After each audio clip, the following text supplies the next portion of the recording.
you see what I see? Jangan lupa untuk subscribe, share, dan nyalakan lonceng notifikasinya sebagai bentuk dukungan kamu. Do you see what I see? Assalamualaikum warahmatullahi wabarakatuh. Selamat malam para pemirsa Do You See What I See. Perkenalkan, nama saya Dani. Saya asli dari Malang, Jawa Timur. Walaupun saat ini menetap dan bekerja di Jakarta, saya mau menceritakan sedikit mengenai pengalaman masa kecil saya dulu saat tinggal di Malang, Jawa Timur. Tepatnya di rumah nenek saya di kawasan Belimbing di Malang, di kota Malang. Jadi dulu saya sempat tinggal lama dengan nenek saya, kurang lebih sekitar 6 tahun ya. Jadi dulu orang tua saya sempat dinas ke luar Pulau Jawa, tepatnya di Sumatera. Nah, saat itu saya mulai tinggal dengan nenek saya.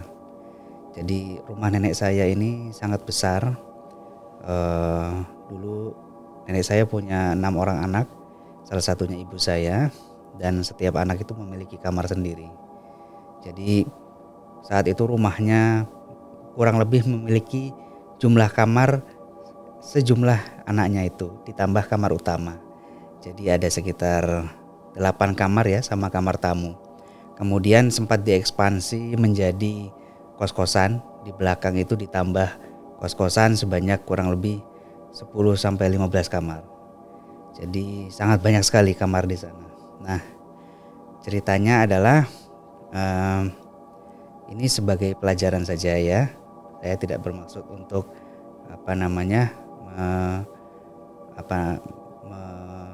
menyudutkan beberapa pihak, tapi dulu nenek saya itu sering setiap malam Jumat beliau karena mungkin tradisi sering memberikan semacam sesajen ya di satu sudut ruangan di dekat gudang. Jadi itu rutin setiap seminggu sekali. Jadi saya masih ingat waktu itu komposisinya ada kopi pahit ya, kemudian ada teh, kemudian ada air putih 2, satu air putih biasa, satu lagi air putih dicampur dengan ya kembang-kembang begitu ya. Itu selalu disajikan di malam Jumat tepatnya begitu. Nah, setelah nenek saya meninggal, tradisi itu tidak dilakukan lagi. Jadi ya karena kita beranggapan itu tidak perlu dilakukan lah ya. Dan juga saya sudah berkonsultasi ke beberapa guru agama juga, bahwasanya praktek seperti itu dikhawatirkan nanti mengarah ke wilayah-wilayah yang menyeret kita kepada kemusyrikan. Jadi untuk menjaga diri kita tidak meneruskan tradisi tersebut. Nah, cuman setelah nenek saya meninggal, rumah nenek itu sempat kosong kurang lebih sekitar 5 tahunan sebelum akhirnya bisa dijual ya. Nah, saat rumah itu kosong, yang meninggali hanya tante saya ya, dengan 2 orang anaknya. Dan kadang-kadang saya suka main ke sana juga untuk nginap. Kebetulan kalau tante saya lagi main ke Surabaya atau ada urusan di luar rumah, jadi saya mau nggak mau bermalam.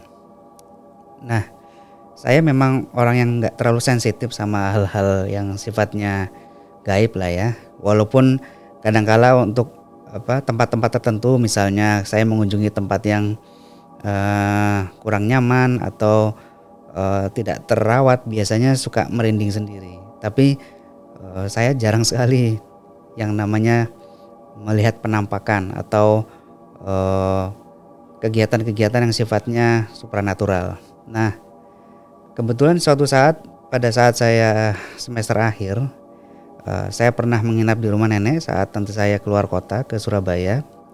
Saat itu kurang lebih pukul 10 malam, saya tidur di ruang utama di bekas tempat tidur nenek saya. Jadi pada saat itu saya punya satu kebiasaan lucu, walaupun nggak pernah mengalami hal-hal mistis, tapi saya suka sekali dengar siaran radio yang berbau horor.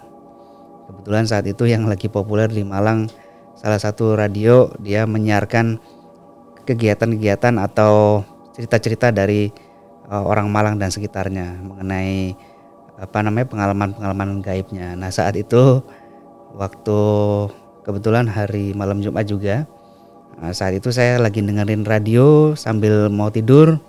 Tiba-tiba saya mendengar ada langkah kaki dan pintu di sebelah kamar tidur saya itu bergerak gitu ya. Saya pikir itu tante saya, karena waktu ke Surabaya dia pesan tolong rumah jangan dikunci gitu ya, supaya nanti beliau bisa masuk, karena kamarnya itu seperti ada semacam akses ke kamar utama yang melalui kamar tidur saya, seperti itu.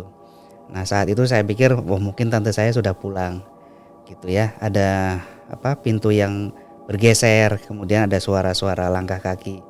Saya nggak pedulikan itu, saya coba tidur. Cuman saya mulai curiga karena durasinya agak lama gitu ya. Pintu itu bergeser-geser sendiri di luar, saya dengar.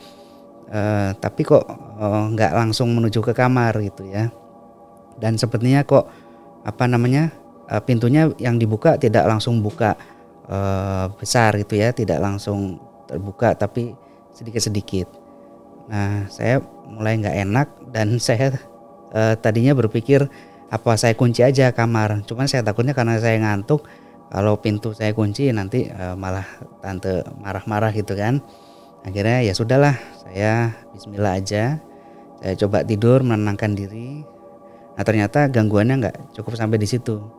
Begitu saya sudah mulai terlelap, saya melihat itu gagang pintu di kamar saya itu seperti ada yang menggerakkan, seperti mau membuka begitu. Jadi dia naik dan turun beberapa kali. Saya pikir ini benar-benar kayaknya ini poltergeist nih, ini ada kehadiran gitu ya. Tapi ya sudah, saya coba baca ayat kursi, saya coba tenang gitu ya.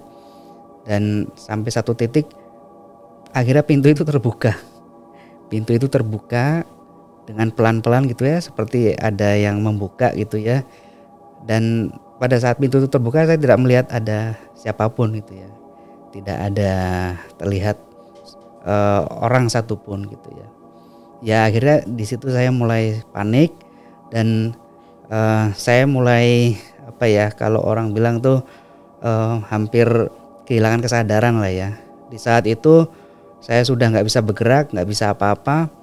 Saya seperti melihat ada sosok yang lewat begitu ya, melayang ya dari depan pintu kamar saya masuk, terus kemudian berdiri di sebelah tempat tidur saya.